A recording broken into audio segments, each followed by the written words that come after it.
ako sa nangyari kay Mang Ricardo. Kahit na sabihin ko sa sarili ko na wala akong kasalanan, hindi ko mapigilang isipin na baka meron akong nagawa. Tess, wala kang kasalanan. Nangyari na nangyari.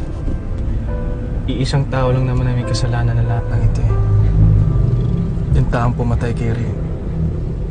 Sa pagpatay niya kay Rain, para na rin niyang pinatay si Mang Ricardo.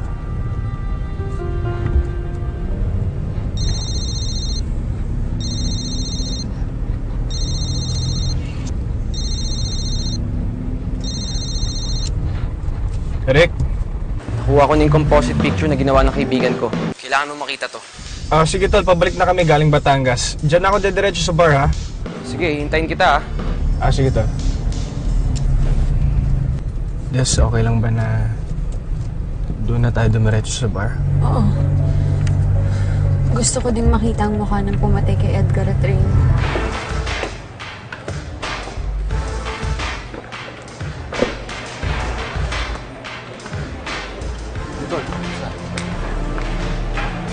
Des.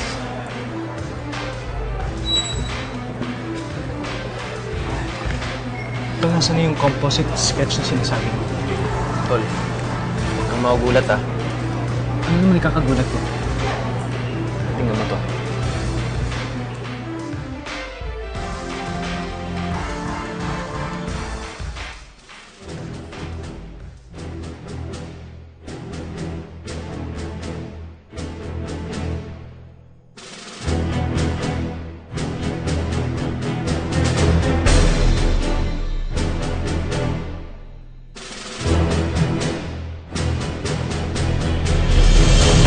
Sir Lucas ang pumatay kina Edgar at Rain.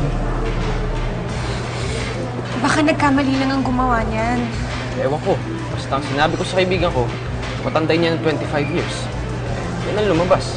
Pero Des, posible rin kasi sinabi ni Mang Ricardo na ipinilit niyang ikasal si Rain sa lalaking nangangalang Lucas. Si Sir Lucas nga yun? So nung nagtanan yung dalawa, sumama si Rain kay Edgar. At pinatay nito yung dalawa. Katapos tinapo niya sa lawa. Tama, Tol. Para malinis. Diba?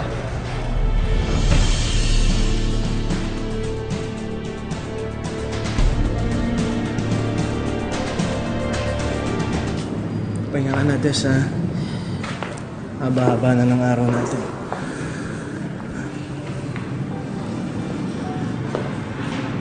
Uwi ka na din? Saan ka pupunta? Diyan lang. Puntahan mo si Sir Lucas. Sasama ako. Tina. Tsaka na lang. Bakit ikaw pupunta ka? Bakit hindi ka nalang dumiretso sa police? Maganda yan. Mas maganda yan, pero... Tapos kailangan ko muna masiguro kung siya nga yan eh. Baka kung anong nangyari sa'yo ngayon.